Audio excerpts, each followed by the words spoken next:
Eu quero toda a sua atenção porque agora é uma reportagem literalmente especial para vocês entenderem esse cara, para vocês entenderem esse caso. Já chega a 11 o número de vítimas do tarado do parque, o tal do João Batista Alves Bispo. Depois da divulgação aqui no nosso Cidade Alerta, a polícia informou que mais vítimas procuraram a delegacia. Nossa equipe conversou com um delegado que está investigando esse crime. O que a polícia está querendo saber é como o João Batista conseguia dopar as vítimas com uma substância que é só vendida com receita. Quem vendia isso para ele? A polícia pode chegar em você. O Dionísio Freitas vai contar todos os detalhes agora. Na tela. O homem que aparece nesta foto se tornou, em pouco mais de 10 meses, um dos criminosos mais temidos do Distrito Federal. A aparência pouco assustadora se escondia atrás de um balcão de uma cozinha em um restaurante no coração de Brasília. Mas João Batista Alves Bispo ficou conhecido por atacar, roubar e estuprar pessoas. A substância que ele usava era o clorazepam, que é um benzodiazepínico, né, que induz ao sono. Ele usava esse remédio numa quantidade muito grande. Normalmente ele misturava em vinhos ou refrigerantes, normalmente bebidas escuras, que era para mascarar a substância. As vítimas tinham normalmente idades entre 15 e 45 anos e eram abordadas em locais públicos. João Batista não temia lugares movimentados. Ele atraía as vítimas e, depois de dopá-las, começava uma série de abusos. Parte dessas vítimas foram em Planaltina, que é a cidade que ele residia, e a outra parte foi aqui no Parque da Cidade ou na rodoviária do Plano Piloto. João mirava sempre em homens solteiros que se relacionam com outros homens e que aceitavam a investida inicial. A partir daí, o acusado de 41 anos começava a pôr em prática a estratégia doentia, dopar, estuprar e logo depois roubar. Um outro caso semelhante ocorreu em maio, que foi uma vítima que teve seus pertences roubados após o Boa Noite Cinderela e sobreviveu.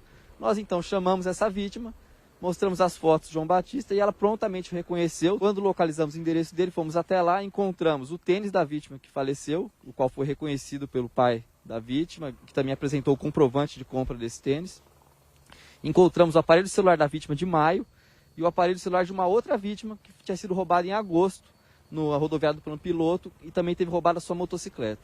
11 registros na delegacia. Esse é o número divulgado pela polícia de vítimas que foram abordadas, abusadas e roubadas pelo tarado do parque. Um homem que agia em duas regiões do Distrito Federal. A área central, o Parque da Cidade, e a cidade de Planaltina, que fica na região norte da capital do país. Foi exatamente lá, que é a cidade onde o acusado mora, o João Batista mora, ele começou os crimes mais ou menos no ano de 2008, que é quando foi feito o primeiro relato. João teria abordado um jovem de 16 anos, conseguiu dopá-lo, levou até a casa onde morava, amarrou esse jovem em uma cama e, a partir daí, vários crimes foram cometidos. Ele usou de violência física contra esse adolescente, que logo depois foi libertado. Ainda nesse período, ele chegou a abordar um adolescente, um jovem na realidade, de 18 anos que tem transtornos mentais. Ofereceu a esse jovem R$1.000 em troca de sexo. Só que a mãe da vítima descobriu e denunciou. João chegou a ser levado para a delegacia, o caso encaminhado à justiça, e todas essas histórias poderiam ser evitadas. Poderiam ter sido evitadas. Por quê? Porque naquela época, o estupro, para que o processo de estupro pudesse dar andamento, seguir o trâmite normal na justiça, era necessária a presença e um depoimento confirmatório por parte da vítima. Mas talvez por medo de represálias, esses casos foram deixados de lado por parte dos familiares desses adolescentes. E João nunca foi punido. Ele não tem nenhuma condenação ainda, porque esse caso de 2013 ele foi absolvido. Eu não consegui ter acesso ao processo, que era lá da vara de Planaltina, mas acredito que ou a vítima não compareceu em juízo, alguma coisa aconteceu no processo que gerou dúvida, e na dúvida o juiz absolve. Outros dois casos de Planaltina de 2017 e 2018, as vítimas assinaram um termo de renúncia, porque na época o crime de estupro era condicionado à representação da vítima, hoje não é mais. e houve uma alteração legislativa nesse sentido. E com a renúncia das vítimas, o Ministério Público não pôde, então, dar início a esses dois processos. Isso permitiu, então, que ele ficasse livre, cada vez mais audacioso, e cometeu essa quantidade enorme de crimes, tendo inclusive levado uma pessoa à morte. João foi preso nessa quarta-feira, é solteiro e tem um perfil reservado, o que levou vizinhos e colegas de trabalho a não imaginar a frieza e a loucura que nas horas vagas transformavam esse homem em um estuprador em série. De acordo com a polícia, João Batista aparentava ser um homem acima de qualquer suspeita. Era um cara muito introspectivo, não tinha amigos, não localizamos nenhum parente dele até o momento, vivia sozinho. Os vizinhos falavam que nunca tinha ninguém com ele nessa casa, que ele estava residindo há poucos meses lá em Planaltina, que era uma casa pequena. E ele era uma pessoa muito solitária. Durante as investigações, surgiu para a polícia uma pergunta que ainda continua sem resposta. Como João conseguiu o benzodiazepínico? A substância entorpecente só pode ser vendida sob prescrição médica. E a polícia encontrou 3 frascos com ele. Era no meio dessas árvores, em um dos endereços mais conhecidos de Brasília, o Parque da Cidade, que o tarado costumava agir, principalmente no horário noturno. Ele andava entre as árvores, entre as áreas mais escondidas e os estacionamentos. Um deles, esse que fica bem ao lado do pavilhão de eventos aqui do parque. A forma de abordar as vítimas era sempre a mesma. Ele puxava uma conversa, normalmente no momento em que alguns homens iriam atrás de relações sexuais aqui no parque.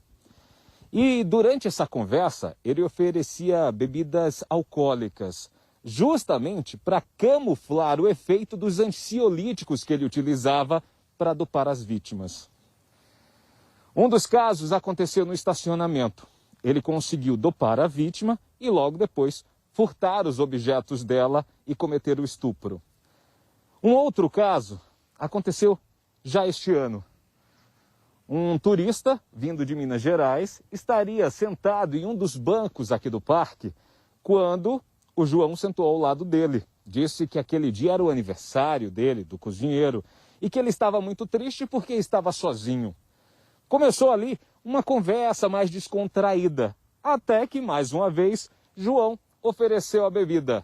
A partir daí, o homem terminou caindo na lábia do acusado, ingeriu essa bebida alcoólica e só acordou quando foi atendido por socorristas do SAMU e levado direto para o hospital.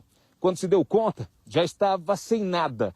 Havia sido estuprado e perdeu todos os objetos de valor. Tivemos acesso ao depoimento de uma das vítimas. O homem conta que chegou ao Parque da Cidade no dia 23 de julho e conheceu João Batista enquanto passeava pelo estacionamento 2, que por conta do calor sentia sede e ao conversar com o acusado, ele ofereceu uma bebida que se assemelhava a vinho. Depois disso, perdeu a consciência. Quando acordou, já estava no hospital de base, onde passou por cirurgias, sofreu fraturas no rosto. E veja, no relato, a vítima descreve o acusado como tendo cerca de 1,70 m e um sinal ou uma verruga na testa, características de João Batista.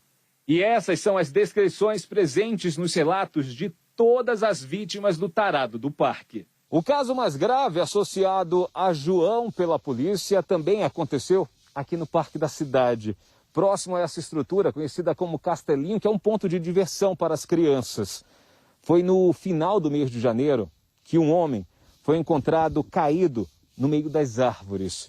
Seguranças aqui do parque, no início do dia, ao fazer uma ronda, encontraram o homem deitado no chão. Inicialmente, eles acreditaram que o homem pudesse ter ingerido bebidas alcoólicas e estaria dormindo de ressaca. Mas ao se aproximar, perceberam que ele estava sem respirar. Socorristas foram chamados, o IML entrou no caso e descobriu que esse homem teria morrido por overdose. Só que num estudo mais detalhado, perceberam que não foi uma overdose de substâncias normalmente utilizadas por usuários de drogas, como cocaína ou maconha. Ele teria tido uma overdose de benzodiazepínicos, que seria um ansiolítico muito forte. A polícia então começou a investigar o caso.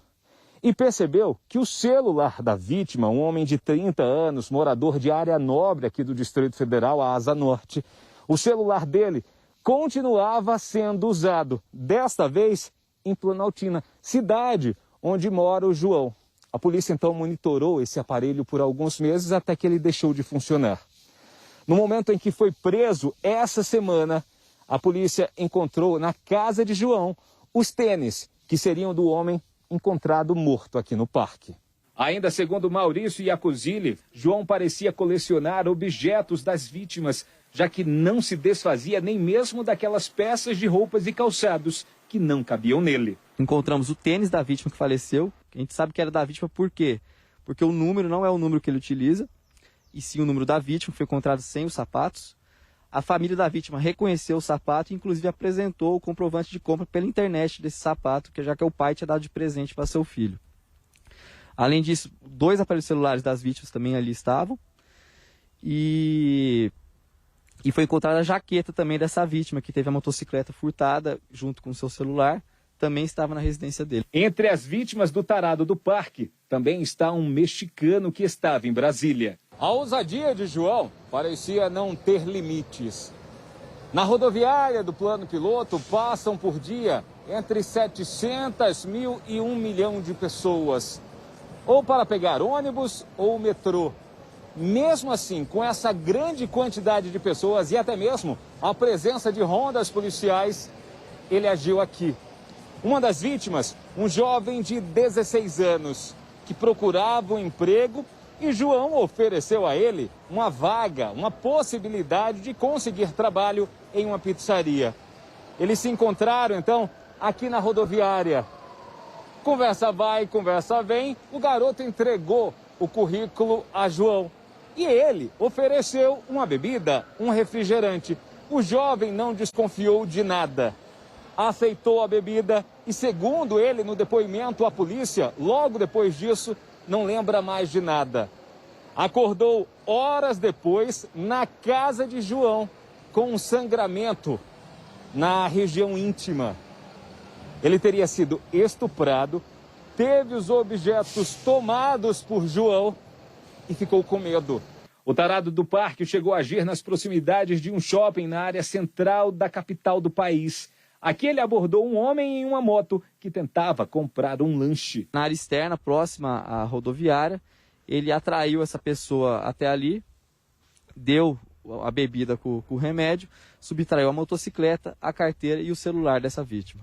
Mesmo diante de tantas provas, João Batista ainda tentou confundir as investigações ao assumir e negar os crimes. Informalmente, no trajeto da delegacia, da casa dele até a delegacia, ele chegou a querer contar como ele agia, mas depois, na hora do interrogatório formal mesmo, quando a gente foi ouvi-lo, ele começou já a desvirtuar a história, inventou que isso teria sido praticado por um amigo dele, só que essa pessoa não existe, a gente já apurou. E ele não soube explicar como que os remédios estavam na casa dele, como que 2 aparelhos celulares das vítimas estavam na casa dele, como que o tênis da vítima que faleceu estava na casa dele. Não tinha nenhuma explicação plausível para isso. Quem seria então João Batista Alves Bispo? Um psicopata, um tarado, um maníaco ou um louco? É um pouco de tudo, né?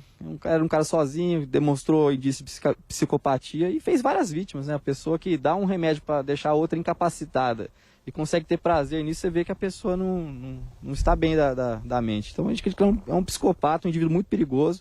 A gente sabe que se ele sair da cadeia, ele vai voltar a praticar esses crimes, tendo visto que essas pessoas não têm controle sobre sua libido. Então a gente acredita que agora a justiça deve deixá-la atrás das grades por um bom tempo. Cara, pois é, o índice de gente que estupra e volta a fazer o mesmo crime é muito grande. É muito grande. Para comentar essa reportagem aí, eu vou já chamar o Rafael Cadengue, já coloca o Cadengue aí, que também está nessa cobertura. Cadengue, de ontem para cá, a gente falou de 11 vítimas aí, né? Apareceu mais alguma vítima, meu irmão? Pois é, Fred, esse número já foi atualizado, agora são 12 pessoas que foram vítimas do João Batista Alves Bispo, de 41 anos, ele que está sendo aí conhecido como o tarado do parque. E essa última vítima, então, que procurou a polícia após acompanhar a imagem do João Batista sendo divulgada em diversos veículos de imprensa, essa última vítima de 22 anos disse que em maio desse ano ali na 405 Sul, mesma região onde o João Batista trabalhava como cozinheiro. E o restaurante, ele também teve um encontro com esse homem e o João Batista teria oferecido, então, uma oportunidade de emprego e também oferecido uma bebida. Esse homem de 22 anos disse que depois que ele ingeriu essa bebida, que ele bebeu, ele não lembra mais de nada e acordou no dia seguinte lá no Gama. Ou seja, os mesmos relatos, as mesmas características de ação do tarado do parque e mais uma vítima, então, reconhecendo ele como autor de violência, autor de estupro. E, Fred, agora é isso, né? A gente acredita aí que nos próximos dias mais pessoas devem procurar aí a polícia para denunciar esse homem, né? A polícia até agora não sabe quantas vítimas ele fez, mas que com a imagem dele sendo divulgada, muitas pessoas podem mesmo denunciá-lo pelos mesmos crimes. Cara, pois é, quem reconhecer esse cara aí pode ligar para o 197 também, né, Rafa? Isso, é isso. 197 é o número da Polícia Civil, você que reconhece ele, não tenha vergonha do que aconteceu, não tenha medo, ele está preso, ele foi detido, ele tem uma verruga, né, um sinal na testa que é muito característico, então muitas pessoas estão reconhecendo ele por conta desse sinal. Então você que reconhece, você que sofreu qualquer tipo de abuso semelhante e esse homem está preso, então denuncie a polícia, vá até uma delegacia e conte a sua história. É muito importante, né, Fred? Cara, e olha só, eu preciso que você vá à delegacia. Tem muitas vítimas aí que estão falando, não, ele só me roubou, ele só levou meu celular. Não sei se isso é sabe, vocês estão escondendo o outro lado, se é uma mentira. Gente, se vocês colocarem que ele roubou e que ele estuprou aí, e lógico, tem que ser uma denúncia, né, com fundamento, porque senão falsa denúncia de crime é crime também. Se ele te estuprou, não fala só que ele te roubou, fala estuprou e roubou. Porque quanto mais crime tiver na conta desse marginal aqui, provados, né, logicamente, mais anos de cana ele toma. Mais anos de cana ele toma. Aqui no Brasil, a gente tem uma pena máxima para cada estupro. Porque aí não junta, faz um bolo e vamos julgar ele, não.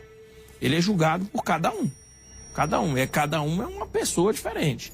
Por cada estupro aí, cara, pena máxima é de 15 anos. De 15 anos. No meio dessa galera toda aí, agora com um número de 12 pessoas, maioria, aliás, estupradas, né? Mas tem pessoas que relataram que não, ele só me roubou. Ele só me roubou. Só que a pena de roubo é grande também. A pena de roubo é de 12 anos. De 12 anos. Então esse cara pode tomar uma cadeia arrumada. O juiz não pode soltar um cara desse. Mas você precisa denunciar. Você precisa colocar lá mais coisa na ficha desse marginal. Quanto mais denúncia, mais tempo ele pode passar na cadeia, né, Rafa? É isso, Fred. Lembrando aí que são várias denúncias, né? Roubo, furto, estupro e até homicídio. Aquele homem, né, no começo do ano, que o corpo foi encontrado lá no Parque da Cidade. Então, quem puder denunciar é muito importante, porque com certeza ele deve pegar para lá de 30 anos de prisão e tomara que ele fique preso, não é mesmo, Fred? Rapaz, ele vai pagar. Eu quero que ele pegue uns 100. Ficasse trancado os 30, para mim ainda era pouco. Rafa, obrigado pelas informações, meu irmão. Valeu mesmo, viu?